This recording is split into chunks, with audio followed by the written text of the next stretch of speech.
जो समय मिले वह समय परमात्मा को अर्पित किया जाए, जो नहीं मिले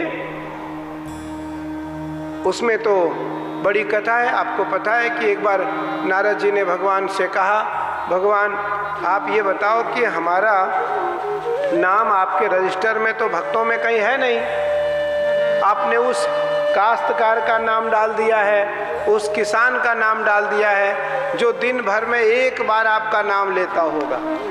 मैं तो पूरे दिन लेता रहता हूँ, मैं आपका नाम स्मरण पूरे दिन करता रहता हूँ, तब भी मेरी भक्ति आपके लिए रुचि नहीं है, अरुचिकर है।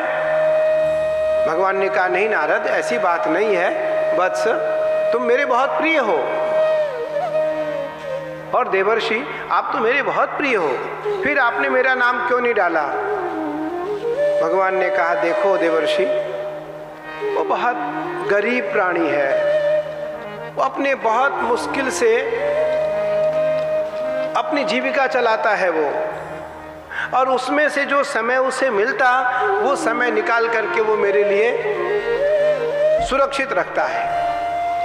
और देवर्षि जब वो बैठता है तो उस समय वो किसी चीज का चिंतन नहीं करता है, किसी चीज का चिंता नहीं करता, वो केवल चिंतन करता है मेरा। तो नारद जी ने कहा भगवान इसमें कौन सी बड़ी बात है, आप मुझे कोई काम बताओ और मैं आपका नाम भूल जाऊं तो मुझे आप बताना। नारद जी से भगवान ने कहा एक कटोरी ले लो, एक कटोरी में तेल या घी भर लो और पूरी पृथ्वी का चक्कर लगा के आओ, बस ध्यान रहे कि तेल एक बूंद गिर ना पाए, तेल एक बूंद गिर ना पाए। नारद जी हाथ में कटोरी लेते हैं, कटोरी में तेल लेते हैं और या गैया की अमृत घी लेते हैं और दौड़ते हैं, पूरे पृथ्वी का चक्कर लगा करके भगवान के पास आ गए। भगवान से कहा न देवर्षि नारद जी ने, अब तो आप प्रसन्न हैं, मैं पूरी पृथ्वी का चक्कर लगा के आ गया। भगवान ने कहा कि कितने बार नाम लिया नारद? बोले ध्यान घी पे था।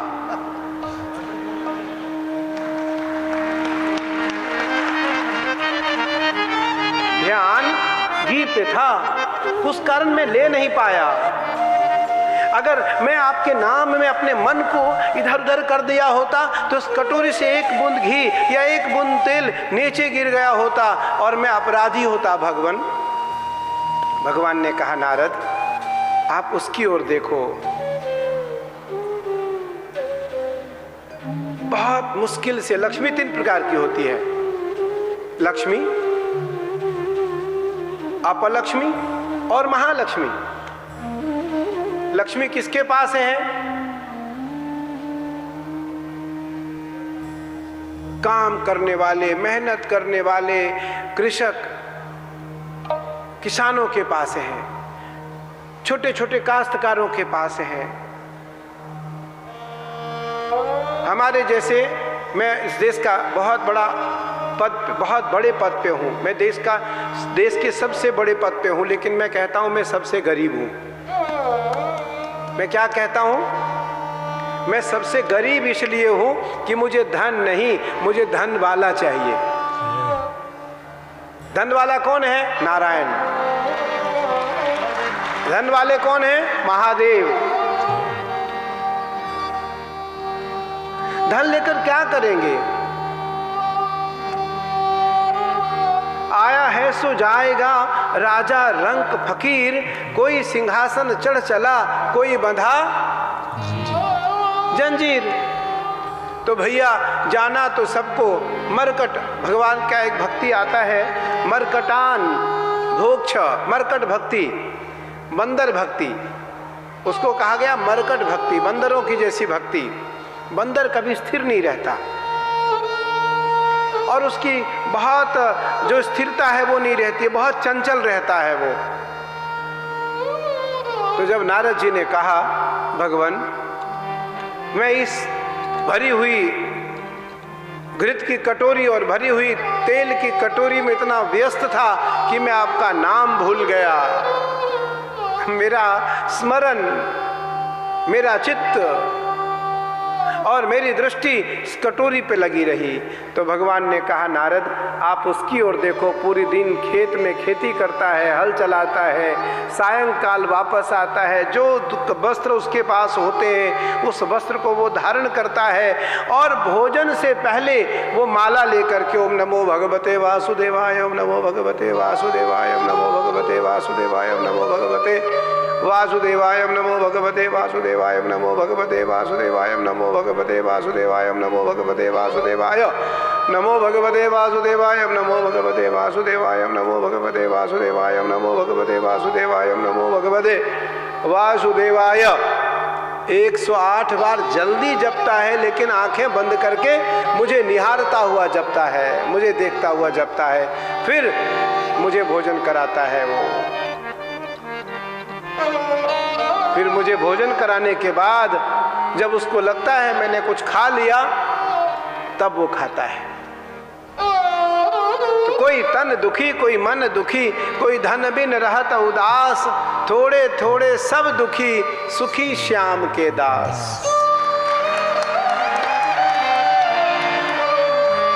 तो भैया नाम संकीर्तन सबसे पहले, कलयुग केवल नाम आधारा, सुमरि सुमरि नर उतरहि पारा। कलयुग केवल नाम का है। 2 चीज है कलयुग में, नाम और अन्न। नाम जप और अन्नदान जो करेगा उसके कल्याण में कभी बाधा आने वाला नहीं है। वो निर्बाधित रूप से ईश्वर को प्रिय होगा, वो निर्बाधित रूप से परमात्मा को प्रिय होगा, वो निर्बाधित रूप से परमात्मा का करीबी होगा। आइए 2 बार भगवान नाम का संकीर्तन करें, तन मन और वाणी। उत्तम श्रोता का लक्षण है कि ताली एक साथ बजे, वाणी एक साथ निकले और आंखें बंद रहे। कीर्तन के समय आंखें बंद रहे और उस परमात्मा का स्मरण अंगूठे से लेकर के शीश तक करें, अंगूठे से लेकर के शीश तक करें। बार बार बार बार बार बार बार बार करेंगे। राम कथा जे सुनत अघाही, रस विशेष जाना तिन नाही।